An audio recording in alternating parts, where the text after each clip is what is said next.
Juan Carlos es ingeniero en sistemas por la Escuela Politécnica Nacional. Tiene una maestría en gestión de sistemas de la información e inteligencia de negocios, igual por la Escuela Politécnica Nacional. Él es parte del equipo de Equifax desde el año 2011, donde se ha desempeñado en distintas áreas. Ha sido consultor de soluciones, product manager y actualmente él es el marketing leader para el Ecuador. Juan Carlos nos va a contar un poco más sobre Equifax, pero Equifax es el Buró de Información Crediticia en el Ecuador.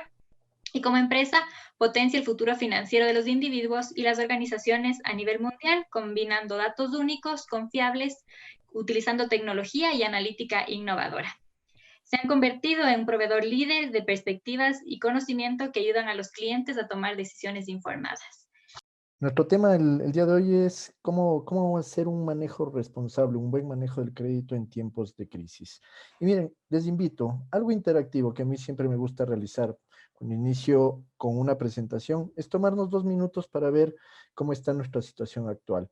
Les pido que por favor todos quienes tengan una computadora o desde su celular puedan ingresar a esta URL. No es necesario descargarse ninguna app, solo ingresar a www.menti.com e ingresar el código que vemos aquí, 502902. Con ese código vamos a poder ver 2 preguntas y vamos a hacerlo interactivo. Quisiera ver cómo están ustedes manejando su presupuesto familiar y adicionalmente si conocen o no dónde descargar o dónde acceder a su reporte de crédito. Por favor, les invito a que ingresen, como les digo, a menti.com para poder ir revisando sus respuestas e ir viendo cuál es el background que tenemos hoy dentro de los asistentes de este webinar, ¿no? Nos interesa mucho siempre tener un punto de partida que es relevante para todos. ¿Sí? Vamos teniendo ya algunas respuestas. Qué bueno, veo que la gran mayoría maneja un presupuesto familiar. Vamos a verlo cómo lo hace dentro de sus finanzas. Vamos a tener un minutito para poder recibir la mayor cantidad de participación de todos los asistentes, ¿sí? Pero vemos un buen porcentaje que tiene un presupuesto familiar, lo cual es positivo. Veo que la mayoría de gente que se ha conectado hoy ya tiene un manejo inteligente, digámoslo, dentro de sus finanzas. Y seguramente lo que hoy podemos a poderles comentar es un poco una pequeña complemento dentro de eso, ¿no? Entonces, les invito a que sigan participando, aquellos que se hayan conectado recientemente, ¿sí? Pero tenemos básicamente un porcentaje alto acerca de personas que sí manejan un presupuesto familiar. Me alegro mucho porque es la forma de tener un buen resultado a nivel de las finanzas. Y veamos la siguiente pregunta. Conozco dónde obtener mi reporte de crédito? No sé si pudieran hacer ya sus respuestas. Es importante igual para nosotros que puedan ir entendiendo cómo llegar a esta herramienta básica para tener un buen manejo financiero, un buen manejo de mis finanzas privadas, ¿sí? Esto es, como lo vemos nosotros, una herramienta para poder hacer un manejo práctico y un manejo realista acerca de cómo se encuentran mis finanzas. Entonces, acá en cambio vemos un poco al inverso. Y bueno, vamos a conversar de eso, ¿no? O sea, justamente de cómo se puede obtener un reporte de crédito. Vemos que hay un grupo, sobre todo mayoritario, que no conocen cómo obtenerlo. Entonces vamos a ir conversando acerca de cómo llegar a ese reporte. Listo. Creo que es bueno esto. Sabemos que la mayoría de personas con las que estamos conversando manejan un presupuesto familiar, ¿sí? Y la mayoría de personas, en cambio, con las que estamos conversando no conocen cómo obtener el reporte de crédito. Listo. Vamos a dejar ahí la votación. Y voy a volver acá a la presentación. Entonces, bueno, mi nombre es Juan Carlos Ruiz, como lo mencionaba Cris, soy parte de Equifax. Si ustedes quieren tener un poco más de información acerca mío o de la empresa, aquí les dejo mi código QR de la cuenta de LinkedIn y también mi mail, juan.ruizortega@equifax, o mi cuenta de LinkedIn en la parte de abajo. ¿Qué agenda vamos a ver? Y voy a entrar en detalle. La situación actual, una pequeña revisión de cómo están las cosas hoy por hoy. No voy a querer redundar, hay cosas que seguramente muchos de ustedes ya conocen, pero hay temas financieros que sí nos pueden alertar y que sí nos pueden ayudar dentro de esta situación. Incertidumbre, ¿cómo manejarla? Es un momento de incertidumbre. Nadie ha tenido, de los que estamos vivos, una vivencia como la que hoy por hoy tenemos. Haber detenido la economía a cero es algo que nunca nos había pasado y obviamente eso genera incertidumbre. Va a ser importante ver cómo la podemos atacar. El buró de crédito, lo que mencionaba Cris, para nosotros es importante que ustedes entiendan un poco qué hace el buró, ¿sí? ¿Por qué es relevante en estos momentos? ¿Por qué va a ser importante igual en un futuro? ¿Y cómo me puede ayudar el buró? Esto es parte de lo que queríamos conversar acerca de su reporte de crédito. Y bueno, un tema ya de recomendaciones finales a la parte final. Entremos en contexto entonces, situación actual. Básicamente es lo que está fuera de nuestro control, ¿sí? ¿Cuál es el sentir de la población? Esto viene de un estudio de la fuente Datus, que ha hecho una encuesta vía online, ya que en este momento no se puede salir, pero miren lo que dice la gran mayoría de las personas. Sabemos, es de alguna forma un poco obvio, que va a haber un impacto en la economía. Un 86% de las personas a quien se encuestó saben que va a haber un impacto medio o alto dentro de la economía. Y lo relevante como segundo punto es que se preguntó qué va a hacer luego de la cuarentena. Y si ustedes ven, pues a un 22 de marzo había una respuesta mayoritaria acerca de buscar trabajo. En el 2 de abril se mantiene esa respuesta, pero en cambio se comienza a ver el tema de que va a tener que sacar un préstamo como respuesta mayoritaria. Es muy relevante esa información y obviamente hay que saber cómo tengo que evaluar mi situación para poder acceder a ese préstamo, para no caer en temas como los que comentaba hace un momento, un sobreendeudamiento o no tener la capacidad de pagar mis obligaciones, ¿sí? Medidas que se han ejecutado. Ha habido 4 verticales en cuanto a medidas. El sector financiero, y esto es importante que ustedes lo conozcan para aquellos que no lo han tenido mapeado. El sector financiero planteó un aplazamiento de cobro de hasta 60 días en las cuotas actuales, ¿sí? Lo hizo para créditos personales, para microcréditos y créditos de pequeña empresa. Y adicionalmente lo que he dicho es que estas cuotas se podrán diferir al final del periodo original del crédito, es decir, se las podrá trasladar a ese periodo del fin del crédito. Y adicionalmente a estas medidas hay una apertura a refinanciamiento. ¿Qué, qué les propongo? Que conozcan estas opciones porque pueden ser de utilidad para ustedes, ¿sí? Igual vamos a ir conversando un poco más adelante de cómo acceder a estas opciones. El gobierno, pues el gobierno ha hecho una reducción de gasto público, ha reubicado partidas presupuestarias, ha diferido el pago del impuesto a la renta o del IVA por parte de las empresas e inclusive ha generado un impuesto sobre vehículos con costo mayor a 20.000. Sabemos que el gobierno necesita recursos para afrontar esta crisis que no es minoritaria y por eso ha buscado de dónde obtener estos recursos. Entonces son medidas que las ha tomado y que van a ser válidas siempre donde nosotros podamos aportar. Como ayuda económica para los sectores más vulnerables, se ha planteado un bono de $60 para personas del quintil más bajo, es decir, personas que no tengan ingresos mayores a $400, que no cuenten con el bono de desarrollo humano. Se han coordinado entre entidades públicas para generar ayuda y los gobiernos descentralizados pues también han hecho ayuda a nivel local. Es importante conocerlo.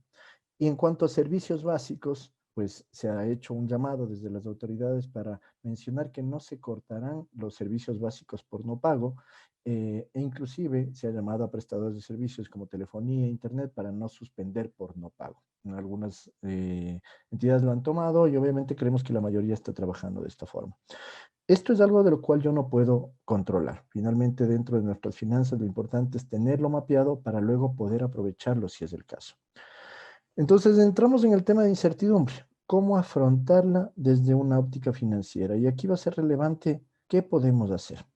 Y aquí yo voy a volver, como decimos, al tema de las bases, back to the basics, 5 consejos básicos, ¿sí? Es importante tomarlos en cuenta. Nosotros creemos que a nivel crediticio es relevante que ustedes los puedan ir desarrollando dentro de su manejo, ¿no? Y el primer punto, importantísimo, el diagnóstico financiero, ¿sí? ¿De dónde partir? Vamos a ir conversando de esto y por eso yo les preguntaba si ustedes manejan o no un presupuesto familiar. Es importantísimo saber con cuánto dinero tú cuentas en esta época, en estas crisis, los meses que dure tal vez esta priorización, esperemos que se cierre en este mes o máximo el siguiente. y entender también cuánto dinero necesitas al final del periodo, porque de esta forma vas a poder apreciar si tienes o no el dinero suficiente para llegar a cerrar el mes. Lo importante aquí, lo que nosotros hemos dicho, y como lo mencionaba hace un momento, hay que apoyar al sistema. Y es que si nosotros tenemos los ingresos suficientes como para cumplir con nuestras obligaciones, lo recomendable va a ser pagar estas obligaciones, mantener ese buen hábito de pago, no mover nuestras cuotas, como es una de las opciones que ha dado el sistema financiero, siempre y cuando tengamos los recursos. ¿Sí? Si somos parte de esa solución, apoyemos a que el sistema pueda generar, en cambio, recursos para las personas que no tengan esa solvencia. ¿Sí?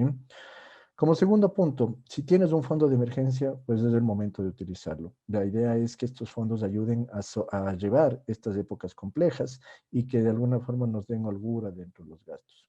Si no se lo tiene, pues lo recomendable será comenzar a pensar en crearlo, en comenzar a tener una cuenta pequeña. Hoy por hoy muchas instituciones financieras dan estos servicios de ahorros para poder tener un valor pequeño con el cual se vaya justamente generando un fondo que nos pueda servir para este tipo de emergencias. Es hoy por hoy cuando se ha visto la necesidad de tener estos fondos. Como lo mencionaban hace un momento, compra lo necesario, ¿sí? Evalúa tus necesidades básicas, anda a tus necesidades primordiales, revísalas, identifica tal vez qué puedas descartar. No es momento de gastar en temas innecesarios, ¿sí? Busca tu primera necesidad. Esto te va a permitir siempre gastar lo necesario para que en el hogar se pueda tener un dinero de reserva, un dinero de apoyo que pueda servir, por ejemplo, para crear un monto de emergencia. Reprograma tus deudas.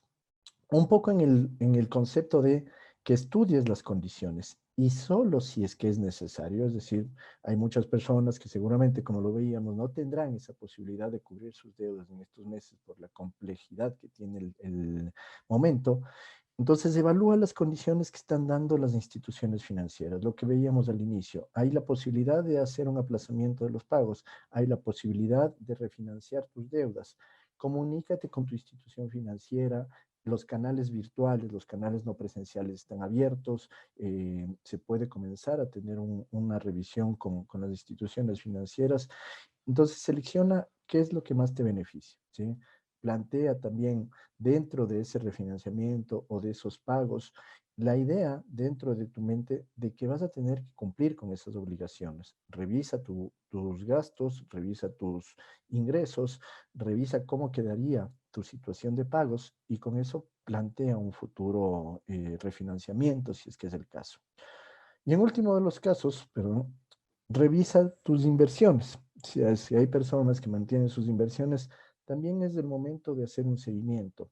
Esto hablamos de inversiones a largo plazo, si es que hay alguna inversión en alguna entidad financiera que ustedes mantengan, revisa qué condiciones te dan.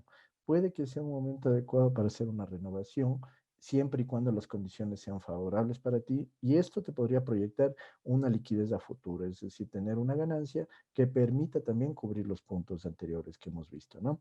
Entonces recuerden, 5 conceptos básicos que espero los puedan tener siempre a la mano para hacer su planificación. Y ahora viene el tema de cómo distribuir mis ingresos, ¿sí? Esto es lo básico. De hecho, lo que comentábamos hace un momento, ¿cuántos manejan un presupuesto mensual?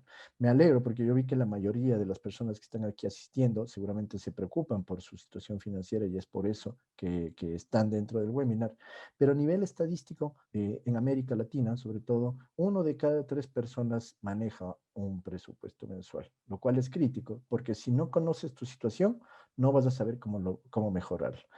Pero exactamente, ¿qué es lo que te permite? Poner metas para afrontar una posible crisis como la que estamos viviendo, es decir, conocer tu capacidad de ahorro, entender dónde gastas tu dinero y conocer tu ratio de endeudamiento.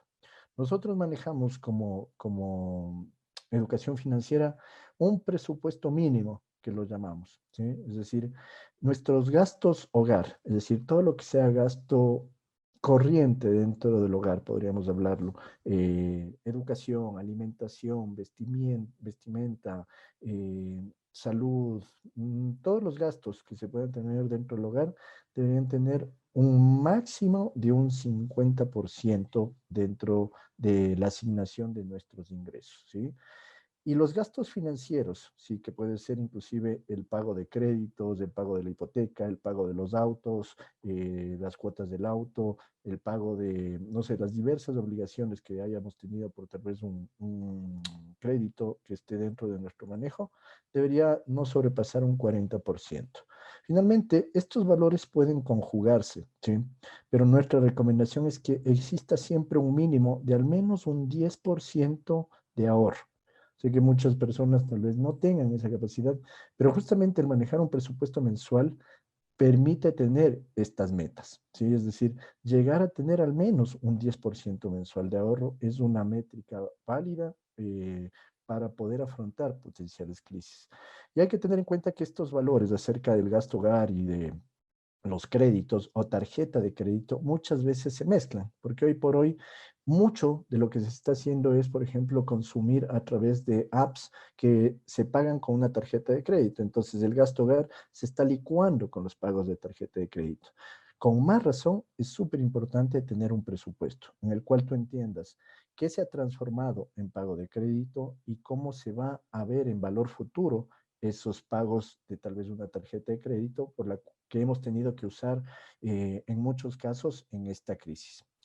Y un presupuesto sugerido, es decir, lo ideal sería llegar a tener un 20% de ahorro, ¿sí? Con esto podemos tener inclusive una planificación, como se menciona aquí arriba, para poder llegar a tener estudios a futuro, para poder llegar a pagar, no sé, universidad de los hijos, para poder llegar a cambiar de auto, para poder cambiar de gas, etcétera. Entonces, nuevamente, sé que es difícil, sé que es complejo en situación actual hablar de tener un ahorro, pero recuerden, el tema es, o el secreto está en tener un presupuesto mensual, ¿sí? Ahora entremos, en cambio, en la parte de el buro de crédito, que es lo que nos interesa. Yo quiero dejarles una idea, ¿sí? Y es que el buró de crédito no otorga ni niega créditos. Y voy a entrar un poco en detalle acá, ¿sí? Nosotros hemos visto tres patas sobre las cuales podemos asentar lo que es un buró de crédito. ¿Por qué me interesa que lo conozcan? Porque luego vamos a hablar de las herramientas que ustedes pueden usar del buró. Lo primero, el buró recopila datos de las personas. Como ustedes ven, aquí está una persona y alrededor de ella está la información, sobre todo de sus créditos en diversas instituciones. El buró recopila información desde fuentes legales. Utiliza estándares de seguridad de la información muy altos, muy fuertes. Y nunca, sobre todo nunca, modifica los datos. El buró lo único que hace es recopilar esta información y concentrarla en un repositorio. Como siguiente paso, a través de esta información, estos datos recopilados, el buró lo que genera son indicadores o analíticos, ¿sí? Usando tecnología de punta, procesa millones de registros mensuales y esto es básicamente un manejo de Big Data o Analytics. Es decir, aquí tenemos millones de información de las personas recopilada, como decimos, a través de fuentes legales.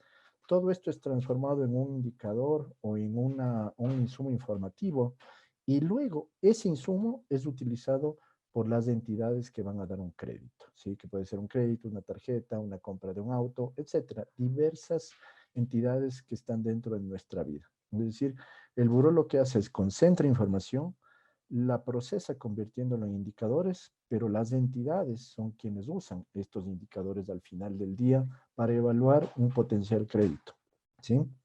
Y es bueno estar registrado en el buró, y aquí quiero desmitificar un par de temas, sobre todo para aquellos que no lo conozcan. Tener deudas y estar registrado en el buró demuestra un comportamiento saludable para el sistema crediticio. Lo importante es pagarlas a tiempo. Es decir, si yo tengo una deuda, me van a registrar en el buró porque justamente la fuente que van a buscar las entidades es que tengamos información de la persona en esta concentración, en el buró de información. Pero no es malo estar registrado ahí. De hecho, lo importante es pagar a tiempo mis deudas, porque eso me va a generar un perfil positivo para las entidades. Como dice el segundo punto, mientras mejor cumplas con tus pagos, más dispuestas estarán las entidades a ofrecerte mejores préstamos, así como diversos productos o servicios. Como les digo, es mejor, es bueno ir a entidades financieras formales, porque estas entidades van a registrar mi información en el buró y luego, con un buen hábito de pago, yo voy a poder acceder a mejores productos dentro del tiempo. Entonces, Esto es muy positivo para las personas que tienen crédito y que cumplen al día con sus créditos. Y básicamente para que ustedes tengan en cuenta, todas las personas que han accedido a créditos pueden estar registradas en el buró. ¿Por qué decimos el pueden? Porque hay entidades no formales, como se mencionaba, las cuales no reportan a buró. Es decir, esas entidades no formales o esas personas no formales a las cuales pedamos un crédito, nunca van a pasar esa información a Salburo. Entonces, lamentablemente, por más que paguemos bien a ellos, no vamos a estar registrados en esta base central y las entidades no van a poder conocernos y no van a poder ofrecernos un mejor crédito. Entonces, es importante, relevante, tratar de ir a entidades formales y con eso llegar a mejores condiciones. Y lo que se mencionaba antes, ¿no? En el buró no existe el concepto de central de riesgo. Las manchas que se habla de que solo en la central de riesgo están los que no han pagado bien, es falso. En el buró estamos todos los que tenemos un crédito y sobre todo es beneficioso para aquellos que han cumplido con sus créditos, ¿sí? En el Ecuador, más de 4.000 instituciones usan la data del buró. Esto como un dato nada más. El 91% de personas registradas en el buró son considerados buenos pagadores. Entonces, seamos parte de ese 91%. Hay un 9% que sí, que su hábito de pago no es bueno, que no hicieron una planificación adecuada, que no manejan un presupuesto y eso puede afectarles dentro de su hábito de pago. Pero veamos que el 91% son considerados buenos pagadores en el buró. Y dentro de nuestra ejecución tenemos más de 5 millones, 5.7 millones de operaciones de crédito que se actualizan mensualmente, es decir, concentramos la información y entregamos estos indicadores y hay más de 1.150 entidades que aportan datos al buró. Ahora, ¿por qué todo esto es importante y cómo me puede ayudar al buró en una época de crisis sobre todo? Pues la idea es entender el estado actual. Lo que yo les preguntaba, ¿ustedes conocen dónde obtener el reporte de crédito? Esta es una herramienta indispensable para una planificación financiera. Yo en el reporte de crédito puedo entender cuál es la probabilidad de acceder a un crédito por mi score crediticio, cuál es mi nivel de endeudamiento, qué acreedores tengo actualmente. Sí, yo sé que hay muchas personas que dicen, sí, yo le debo a tal banco, a tal cooperativa, a tal casa comercial. ¿Por qué no llevar un reporte donde tenga listada toda la información y pueda revisarla a detalle? ¿Cuál es la fecha de vencimiento de mis deudas? ¿Cuál es el saldo que tengo aún por pagar en estas deudas? Y otros indicadores adicionales. Entonces, el reporte de crédito es una herramienta indispensable para poder hacer una planificación adecuada e ir al presupuesto familiar y ajustarlo en base a las deudas que puede que yo no tenga mapeadas. ¿Y cómo puedo obtener mi reporte de crédito? ¿Sí? Y esto les dejo para que ustedes lo puedan ver. Actualmente respetamos la orden de distanciamiento, por eso estamos atendiendo a través de nuestro contacto telefónico. Entonces, ustedes tienen los datos aquí en el 02 40 11 800 opción 2. Ustedes pueden llamar y acceder a su reporte de crédito, ¿sí? Quédense en casa, por favor. Pero cuando volvamos a salir, pueden obtenerlo en cualquier agencia de Equifax o Servipagos o inclusive en locales participantes de la red Facilito. ¿Sí? Entonces, a los que no sabían dónde obtener su reporte de crédito, pues estas son las opciones recomendadas. Y para ir cerrando, ¿no? Porque me estoy pasando ya un poco de tiempo, disculpas, Chris. Les voy a leer 5 temas nada más. Ten en cuenta los 5 consejos básicos que vimos. Haz un diagnóstico financiero, entiende cómo estás, planifica y usa un presupuesto mensual. Usa tu fondo de emergencia si lo tienes. Compra lo necesario. Reprograma tus deudas solo si es necesario. Ayudemos al sistema. Quienes tengan la liquidez, paguemos las deudas para de esa forma apoyar a los que no puedan hacerlo. Y revisa tus inversiones. Como segundo punto, no aceptes un crédito si no estás en capacidad de pagarlo. Recuerden, siempre es necesario evaluar un crédito y cómo yo lo voy a pagar en un futuro. Entiende tu situación actual, obtén tu reporte de crédito y entiéndela, ¿sí? Maneja desde una base centralizada cómo están realmente tus créditos. Cumplir a tiempo con tus obligaciones te harán candidato a mejores condiciones en el futuro. Esto es básico. Si yo pago bien, voy a ser visible para las entidades y esas entidades me podrán dar una mejor condición. Y el buró no otorga ni niega crédito, solo entrega información. ¿Sí? Aquí les dejo 3 aplicaciones que vi que son bastante bien rankeadas. Yo la verdad no las uso, uso mucho el Excel, pero aquí ustedes pueden ver 3 aplicaciones que les puede ayudar desde su celular para manejar un presupuesto y tenerlo todo en la mano como hoy por hoy todo lo tenemos, ¿no? Wallet, Móviles y Tintina. Tengan en cuenta si es que las quieren descargar y evaluar. Y como les digo, seamos parte de la solución, ¿sí? Aportemos por el país.